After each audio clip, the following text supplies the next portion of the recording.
Hello friends, welcome to your own channel, The Assistant Reader. In this video, I am going to read 10th Standard English Subject NCERT Chapter 1 of the book First Flight. Name of the chapter is A Letter to God, written by G.L. Fuentes. The house, the only one in the entire valley, sat on the crest of a low hill. From this height, one could see the river and the field of ripe corn dotted with the flowers that always promised a good harvest.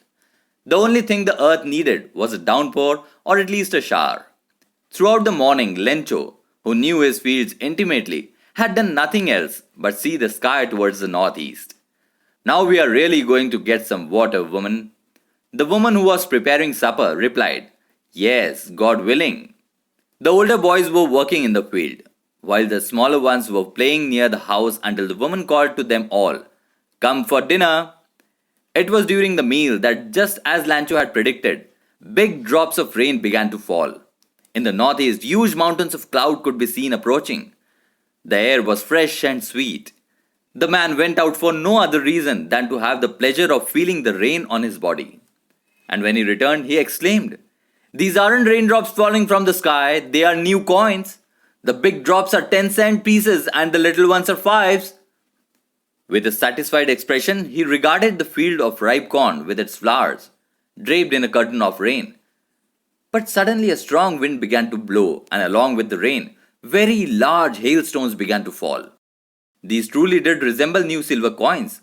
The boys, exposing themselves to the rain, ran out to collect the frozen pearls. "It's really getting bad now," exclaimed the man. "I hope it passes quickly." It did not pass quickly. For an hour, the hail rained on the house, the garden, the hillside, the cornfield, on the whole valley. The field was white, as if covered with salt. Not a leaf remained on the trees. The corn was totally destroyed. The flowers were gone from the plants. Lencho's soul was filled with sadness. When the storm had passed, he stood in the middle of the field and said to his sons, "A plague of locusts would have left more than this. The hail has left nothing. This year we will have no corn." That night was a sorrowful one. All our work for nothing. There is no one who can help us. We'll all go hungry this year. But in the hearts of all who lived in that solitary house in the middle of the valley, there was a single hope: help from God. Don't be so upset, even though this seems like a total loss. Remember, no one dies of hunger. That's what they say, no one dies of hunger. All through the night, Lencho thought only of one hope: the help of God, whose eyes, as he had been instructed, see everything, even what is deep in one's conscience. Lencho was an ox of a man, working like an animal in the fields, but still he knew how to write. The following Sunday, at daybreak, he began to write a letter which he himself would carry to town and place in the mail. It was nothing less than a letter to God. "God," he wrote, "if you don't help me, my family and I will go hungry this year. I need 100 pesos in order to sow my field again and to live until the crop comes."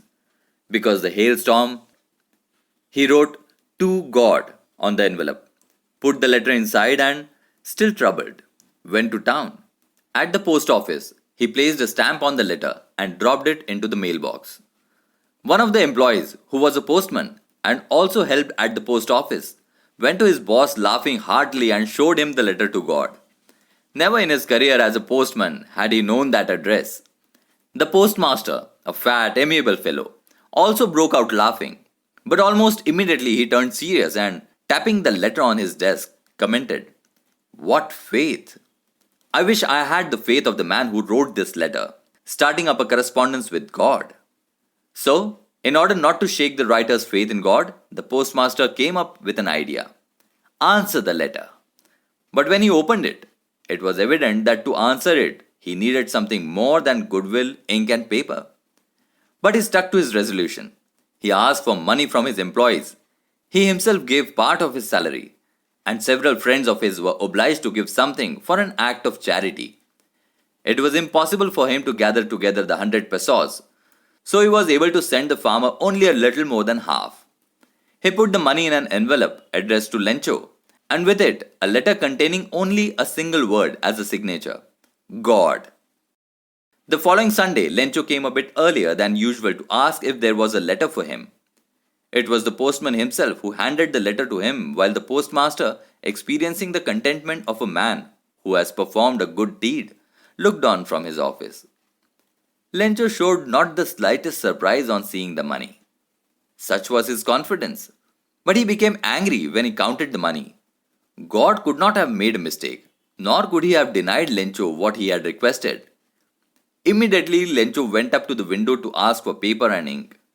On the public writing table, he started to write, with much wrinkling of his brow, caused by the effort he had to make to express his ideas. When he finished, he went to the window to buy a stamp, which he licked and then affixed to the envelope with a blow of his fist. The moment the letter fell into the mailbox, the postmaster went to open it. It said, God, of the money that I asked for, only 70 pesos reached me. Send me the rest, since I need it very much. But don't send it to me through the mail, because the post office employees are a bunch of crooks. Lencho. So friends, this was 10th Standard English Subject NCERT Chapter 1 from the book First Flight, and the name of the chapter was A Letter to God, written by G.L. Fuentes. I hope you liked the reading and understood the lesson well. If yes, please do like the video and share this with your friends too. If you have any suggestions, please mention in the comment box. We will definitely think over it. Please subscribe this channel and press the bell icon so as not to miss any of the upcoming videos. Also, please let me know in the comments which lesson of which subject you want me to read for you. Maximum request for a topic can be produced on priority. I am your assistant reader. Thank you.